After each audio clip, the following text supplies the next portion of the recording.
A very warm good morning, students.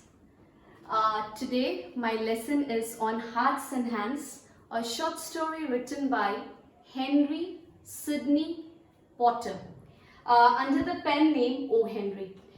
He has written a lot of short stories under the pen name O.Henry, and he is an American short story writer and is very much popular for his short story because it has a interesting end.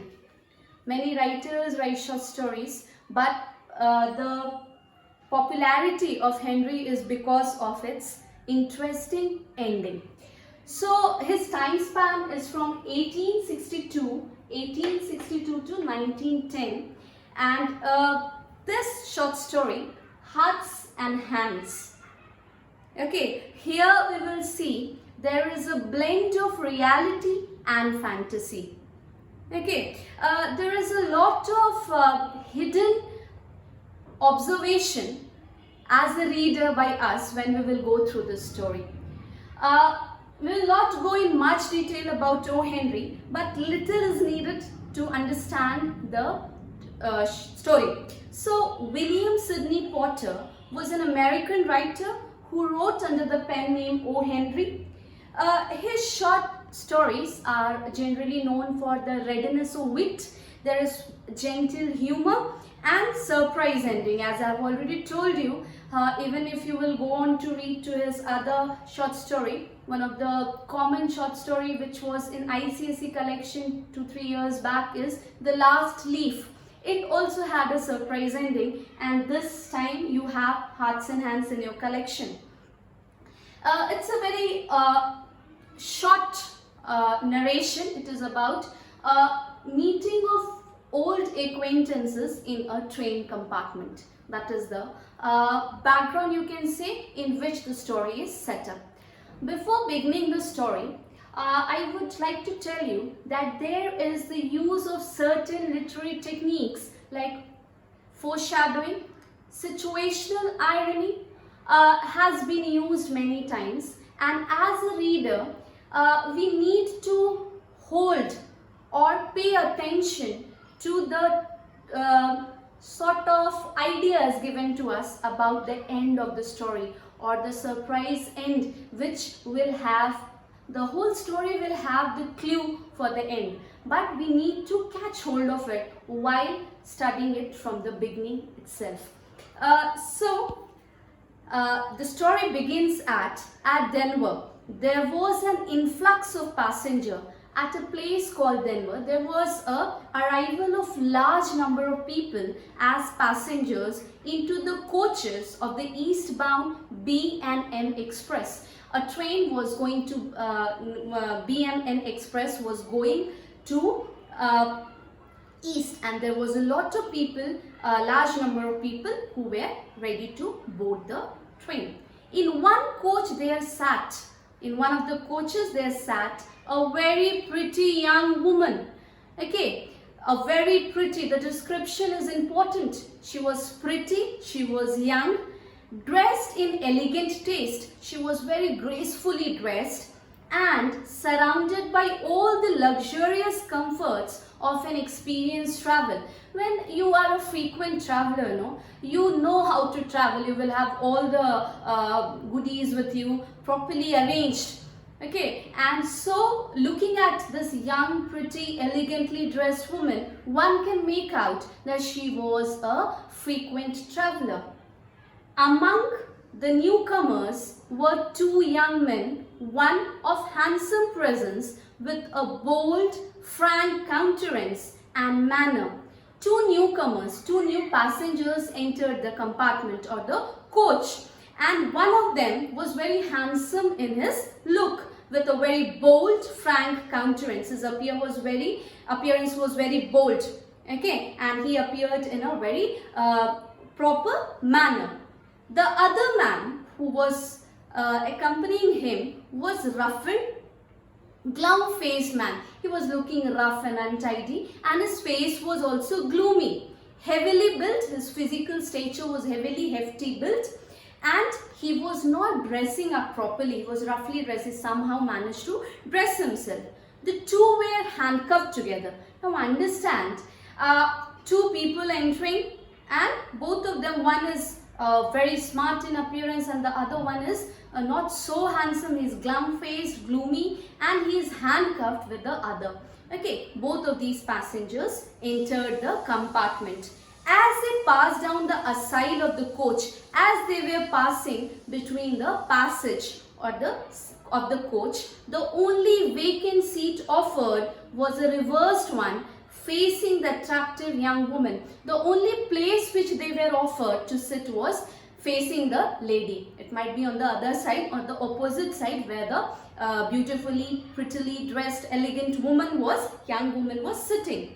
There the linked couple seated themselves. Both the linked couple made their seat there. The young woman's glance fell upon them with a distant, swift disinterest.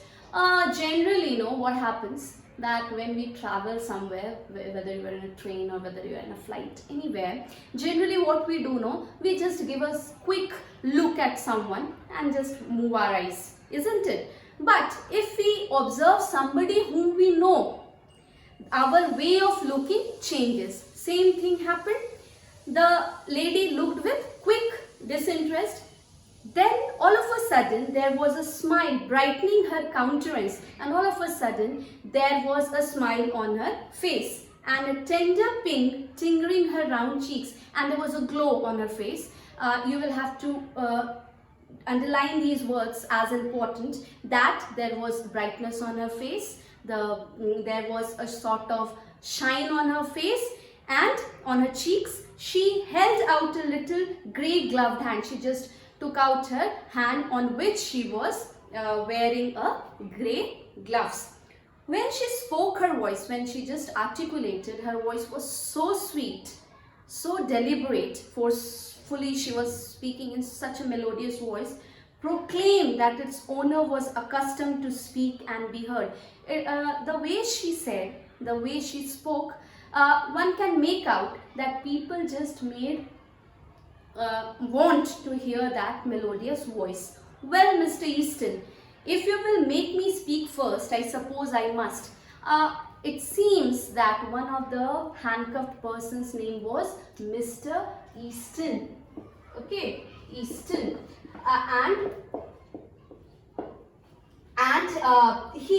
Mr. Easton was known to her. If you will make me speak first, I suppose I must. She said, just if you want me to speak first, I will do so. Don't you recognize old friends when you meet them in the West? They were in the western part of the country. So she says that, don't you recognize your old friend? The younger man roused himself sharply at the sound of her voice. He just got excited when he heard a familiar sound. And he seems to struggle with slight embarrassment. There was embarrassment which was witnessed on his face. There was a feeling of awkwardness, you can say. He was feeling a bit awkward, which he threw off instantly. All of a sudden, that awkwardness was thrown off from his face. And then clasped her fingers with his left hand, and then he just took out his left hand to shake hands with her with his left hand. It's Miss Fairchild. Okay, we come to know the name of the lady. She is Miss Fairchild. Okay, we know the man Easton and the lady's name was Miss Fairchild. Okay, she was, he just said, it's Miss Fairchild, he said with a smile. Okay, I will ask you to excuse the other hand. She just said that, why are you lifting your left hand? I would ask you to excuse your other hand. It's otherwise engaged just at present. He just said that my other hand is engaged. He slightly raised his right hand, bound at the wrist by the shining bracelet, to the left one of his companion. He just raised his hand and showed that his hand was handcuffed with the right hand of someone of his companion. The glad look in the girl's eyes slowly changed to a bewildered horror. Bewildered horror is the word that you will take a notice of. She was puzzled, she was annoyed, she was confused that what was the reason that they were handcuffed. The glow faded from her cheeks. The smile just went off from her cheeks. Her lips parted with a vague, relaxing distress. There was just, it can be felt that she was feeling something from within. Easton, with a little laugh, as if amused, was about to speak again. He was delighted. Easton was delighted to meet his old friend, and so he wanted to speak up. And at the moment when he started to speak again, he was forestalled. Forestalled means he was stopped to speak. The glum-faced man had been watching the girl's countenance. We have also known the third person who was there. He was the glum-faced man, roughly built, not properly dressed. Okay, so he was just looking at the girl.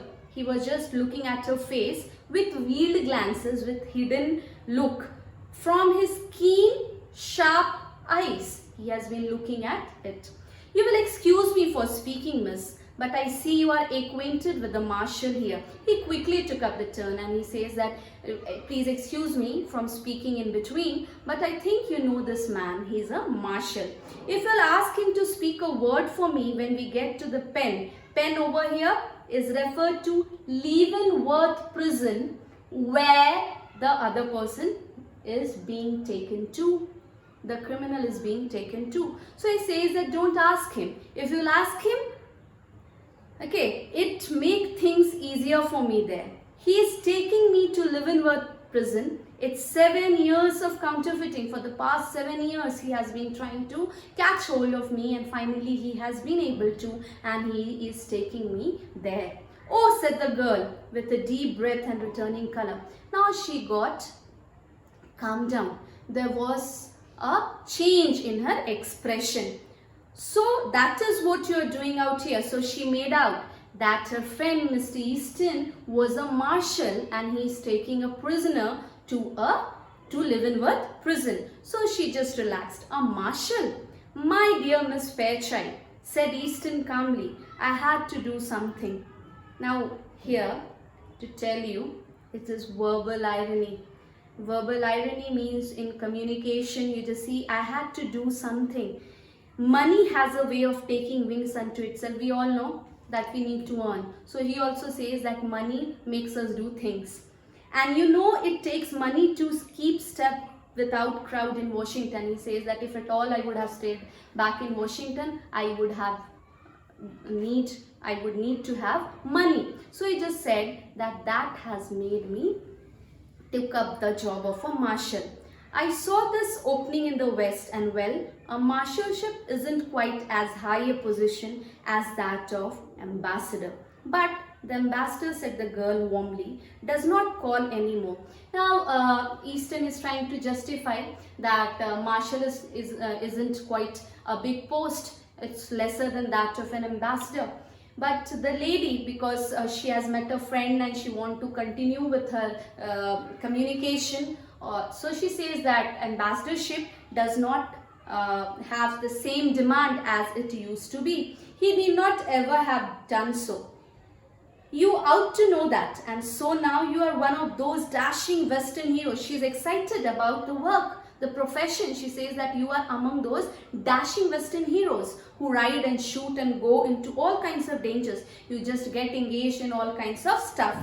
That's different from Washington life. That is comparatively different from the life that we lead in Washington. You have been missed from the old crowd. She also says that old people back there are missing you. Actually, she's expressing her own feeling. She might be missing him. And so when we talk about this question this year came for the boards, that what feelings did Miss Fairchild had for Easton? You can say that she had a sort of liking for Mr. Easton, and so she's trying to be over friendly with him. The girl's eyes, fascinated, went back, widening a little to rest upon the glittering handcuffs. Once again, her eyes were wide, big, and her eyesight fell on the handcuffs. Don't you worry about them, miss, said the other man. Again, the other man interrupted and said that you don't worry about it, ma'am. All marshals handcuff themselves to their prisoners to get them from getting away. Mr. Easton knows his business. He says that it is the choice, or it's the responsibility of the marshals to handcuff their prisoners so that they don't run away. So you don't worry about it. Will we see you again soon in Washington? Asked the girl. The girl, out of curiosity, wanted to inquire about Mr. Easton returning back to the place, Washington. She says that, will you be soon seen there? The reply was, not soon, I think, said Easton. My butterfly days are over, I fear. My butterfly days are over, I fear. Here again it is verbal irony. I love the West, said the girl irrelevantly. There was no connection, but the girl, Miss Fairchild, tried to say that she also loved the place West. Her eyes were shining softly. The shine in her eyes depicted that she has a sort of love or liking for Mr. Easton, and that glow in her eyes could be visible. She looked away out of the car window. She just looked out of the compartment. She began to speak truly and simply without the gloss of style and manner. She just spoke now in a very common girl way. She says, Mama and I have spent the summer in Denver. She went home a week ago because father was slightly ill. I could live and be happy in the West. Now, she's justifying her liking in the West, and she also tells that she came in this place with her mother. Mother has returned a week before because father was not well. But she loves the place and so she stayed back. I think the air here agrees with me. Okay. I think the air over here has been personified. There is a use of personification here, and she says that it agrees with me. Money isn't everything, but people always misunderstand things and remain stupid. She also gives her thought about money, that money is not always everything. People just remain stupid thinking about money and things. Say, Mr. Marshall, growled the glum-faced man. This isn't quite fair. I'm needing a drink and haven't had a smoke all day. The prisoner who was handcuffed with the marshal, he just said that he wants to smoke. He needs a drink. He has for a long period of time not smoked, and he needs to go that. Haven't you talked long enough? He just says that you have talked for a very long period of time. Take me in the smoker now, and won't you? I'm half dead for a pipe. Now again, other literary device, it's a hyperbole. He says that he's dying, he's half dead for having a smoke. He needs to smoke. The bound travelers rose to their feet. Easton, with the same slow smile on his face, Easton just rose up with a smile on his face, and they just went, and he just gave an explanation to Miss Fairchild, saying that he cannot deny the petition for tobacco. It's the one friend of the unfortunate, and it is the only thing that he can provide to the prisoner. Goodbye, Miss Fairchild. Duty calls, and he just took said the word that it's duty which he is doing, and so it calls him. He held out his hand for a farewell. It's too bad you are not going east, said she. Reclothing herself with manner and style, she just put herself in a proper way. But you must go on to Leavenworth, I suppose. Yes, said Easton, I must go on to Leavenworth. The two men slided down the aisle into the smoker, and the two handcuffed man just moved in the aisle in the passage and went to the smoker. There was two passengers in the seat nearby. They were sitting there, and they were hearing to almost all the conversation which was taking place. One of them said that Marshall's a good sort of chap. It appears that the Marshal is a very good man. He is a good fellow. Some of these Western fellows are all right. They are discussing about the Marshal. Pretty young to hold an office like that, isn't he? They are discussing that he was too young to be in the post of a Marshal. Asked the other. Young? Exclaimed the first speaker. Why? Oh, did not you catch on? Say, did you ever know an officer to handcuff a prisoner to his right hand? Now we need to understand this. Young? Exclaimed the first speaker. There was an exclamation made by the first speaker. because no marshal, no officer will handcuff his prisoner to his right hand. The story ends on the note that who was the culprit? It was Mr. Easton. Although he was handsome, although he has dressed well, but still he was the culprit. He was being taken by the marshal to the Leavenworth prison, and out of generosity, out of compassion, Marshal took up the charge on him so as to increase his impression in front of his lady or his old acquaintance, that is Miss Fairchild. I hope you would have liked this short story of O.Henry with such a surprise ending. The short story writer has used many literary devices, situational irony in the beginning itself. It is a situation, train, where they are trapped, and verbal irony I have explained you where it was. There is a use of personification and hyperbole, which you will be giving notice when you will go through the short story. I hope you will like this video, and if at all you like it, please like and subscribe. Thank you.